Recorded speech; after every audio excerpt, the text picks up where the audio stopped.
नमस्कार. स्मित holistic healing सेंटरमध्ये मी स्मिता कुलकर्णी आपले स्वागत करते. रेकी सेकंड लेवलमध्ये आपण ऑरा झाला आणि आता चक्र याच्याबद्दल आपण माहिती करून घेतो आहोत. या आधी आपण 6 चक्रांची माहिती घेतलेली आहे. त्याच्यामध्ये आपण मूलाधार चक्र, स्वाधिष्ठान चक्र, मणिपूर चक्र, अनाहत चक्र, विशुद्धी चक्र आणि आज्ञा चक्र अशी 6 चक्र झालीत आपली. आता हे आहे 7वं चक्र, सहस्त्रार चक्र. त्याला क्राउन चक्र असंही म्हणतात. आपण पाहिलेलं आहे की आपल्या शरीरात 3 बीज आहेत जी आपण जन्माच्या आधीच जन्मताच आपण जन्माच्या वेळेला आपण घेऊन येतो आहोत. त्याच्यातलं एक आपण बीज बघितलं जे भावनिक बीज आहे, जे सोलर प्लेक्सस चक्र म्हणजे मणिपूर चक्रामध्ये आहे. त्यानंतर दुसरं बीज जे आपण बघितलं ते हार्ट चक्रामध्ये, अनाहत चक्रामध्ये म्हणजे भौतिक बीज आहे. आणि हे तिसरं बीज जे आहे ते सहस्त्रार चक्रामध्ये, त्याला म्हणतात मानस बीज. या मानस बीज अंतःकरण बीज पण म्हणतात त्याला. पिनियल ग्रंथी, अंतःकरण बीज ह्या मध्ये आपण ह्या चक्राच्या बाबतीमध्ये जर म्हटलं तर पूर्वजन्माच्या नोंदी ह्या चक्रामध्ये आहेत. ह्याचं स्थान आहे ते डोक्याच्या अगदी वरच्या भागामध्ये, म्हणजे टाळूच्या इथे आपण जे म्हणतो आहोत तिथे आहे. यामध्ये सहस्त्रारचा अर्थ म्हणजेच 1000 पाकळ्या त्या याच्यामध्ये आहेत. कमळाच्या प्रकारे जसं कमळाचं फूल असतं तशा पद्धतीनेच ह्या चक्राचं फुललेल्या अशा 1000 पाकळ्यांमध्ये ते चक्र आहे. त्याच्यानंतर संबंधित रंग म्हटलं तर जांभळा रंग आहे ह्याचा.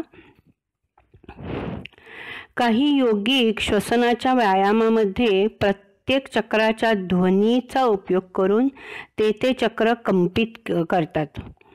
ओम हा ध्वनी मात्र सर्व चक्रांमध्ये कंपन करणारा आणि घुमणारा आहे.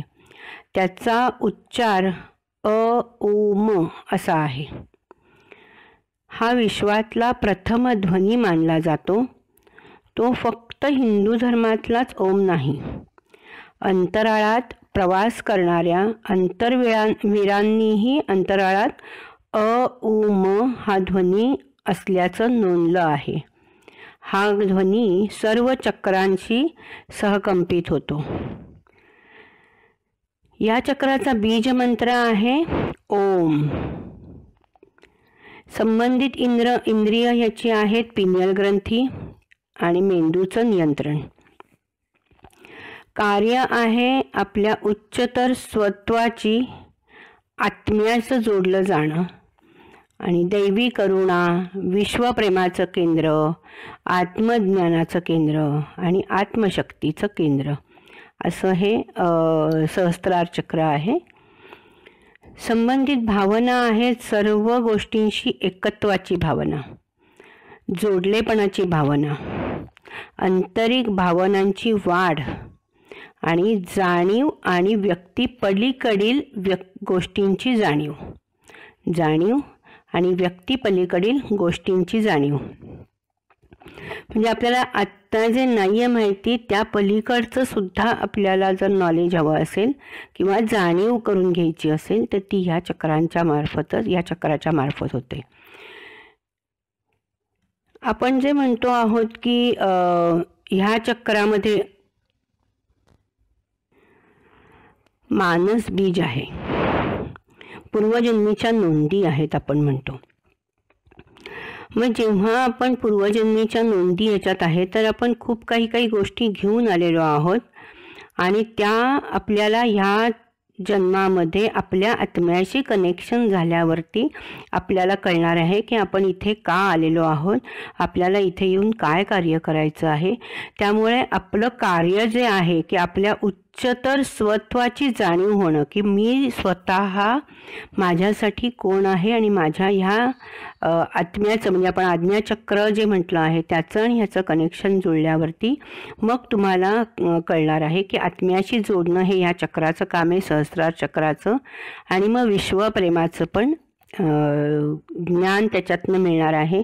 विश्वप्रेम कसं करायचं आहे, हे विश्वची माझे घर आपण जे म्हणतो आहोत ते आज्ञाचक्र आणि सहस्त्रार चक्र, ही 2 चक्र जर तुमची एकमेकांशी जोडली गेली तर तुम्हाला ह्या गोष्टी कळणार आहेत. आत्मज्ञानाचं केंद्र आहे आणि आत्मशक्तीचं केंद्र आहे. आपल्या शक्ती कोणत्या कोणत्या आहेत त्या आपल्याला त्याच्यामुळे कळणार आहे आणि त्याच्यामुळे तुम्हाला या सगळ्या गोष्टींच्या भावनांशी जर जोडायचं असेल तर एकत्वाची भावना, म्हणजे आपण म्हणतो आहोत की प्रत्येक आत्मा हा एकसारखाच आहे. वेगवेगळ्या स्त्री किंवा पुरुष याच्यात जरी जन्म घेतला तरी आत्मा एकाच प्रकारचा आहे, त्याचं स्वरूप एकसारखंच आहे. आणि हे जेव्हा तुम्हाला कळेल तेव्हा तुम्हाला जोडलेपणाची पण भावना होईल, कारण आपण एक आपल्याशी जोडलेलो असतो आणि एक आपण परमात्म्याशी जोडलेलो असतो. असं आपण 2 ठिकाणी जोडलेलो असतो. असं हे विश्वप्रेमाचं केंद्र आहे आणि त्याच्या पलीकडची जी काही जाणीव आहे तीही ह्या चक्रातून होते. त्यामुळे जर तुमचं हे चक्र जर डिस्टर्ब असेल, ह्या चक्रामध्ये जर ऊर्जा नसेल किंवा ती अडथळे आलेले असतील तर तुम्हाला एकटेपणा जाणवू शकतो, तुटलापणा, म्हणजे सगळ्यांपासून आपण वेगळे आहोत असा एक जाणवू शकतो.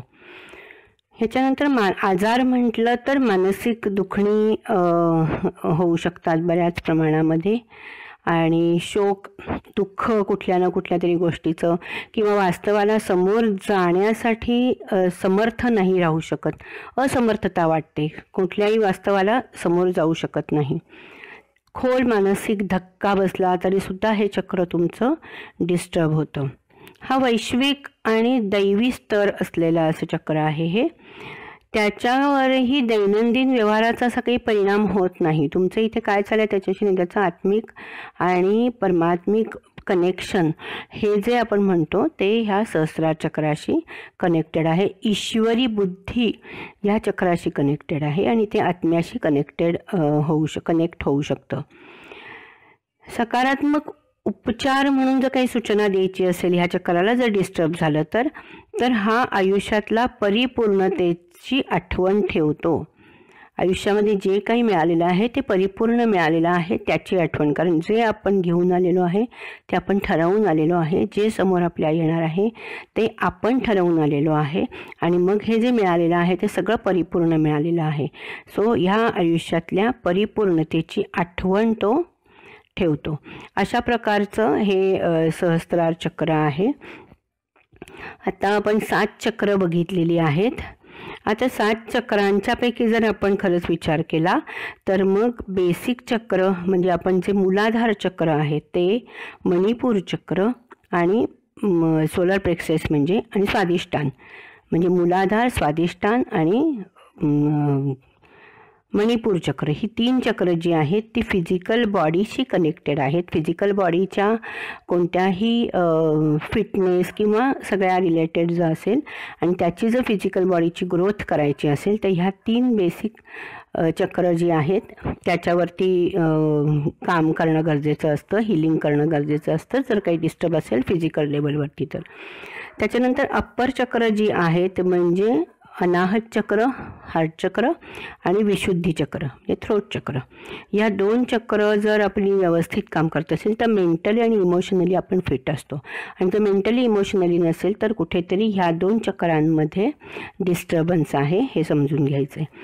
त्याच्यानंतर अप्पर चक्र जी आहेत ती आज्ञाचक्र आणि सहस्त्रार चक्र, ही दोन्ही चक्र आहेत ती तुमच्या आध्यात्मिक ग्रोथ होण्यासाठी स्पिरिच्युअलिटीच्या दृष्टिकोनातून ही 2 चक्र आहेत. म्हणजे जर आपल्याला physical growth, emotional, mental growth आणि भावनिक, आध्यात्मिक करायची असेल तर आध्यात्मिकसाठी वरची अशी 7 चक्र जी आहेत ही 7 चक्र तुमची व्यवस्थित प्रॉपर काम करणं, जर नसेल तर त्यांना रेकी देऊन तुम्हाला बॅलन्स करता येऊ शकतं आणि त्याच्यासाठी तुम्ही काम करू शकता. सो अशी आपली चक्र आणि त्या चक्रांशी शरीराला जोडून असलेले 7 ऑरा हे आपल्याला रोजचं रोज क्लीन करणं आणि त्याच्याने आपण आजार बरे करणं, रेकी देऊन आपण यांना आजार बरे करू शकतो. अशा पद्धतीने ही रेकी ट्रीटमेंट आहे ती परत कशी करायची आहे त्याचं प्रॅक्टिकल आपण नंतर सेशनमध्ये घेणारच आहोत. तर चक्र सात चक्र, ऑरा आणि सात चक्र याबद्दल आपलं सगळं माहिती करून घेतलेलं आहे. यापुढे आपल्याला त्याच्या हिलिंगच्या संदर्भामध्ये पुढच्या सेशनमध्ये आपण बघणार आहोत. ओम शांती, ओम शांती, ओम साईराम.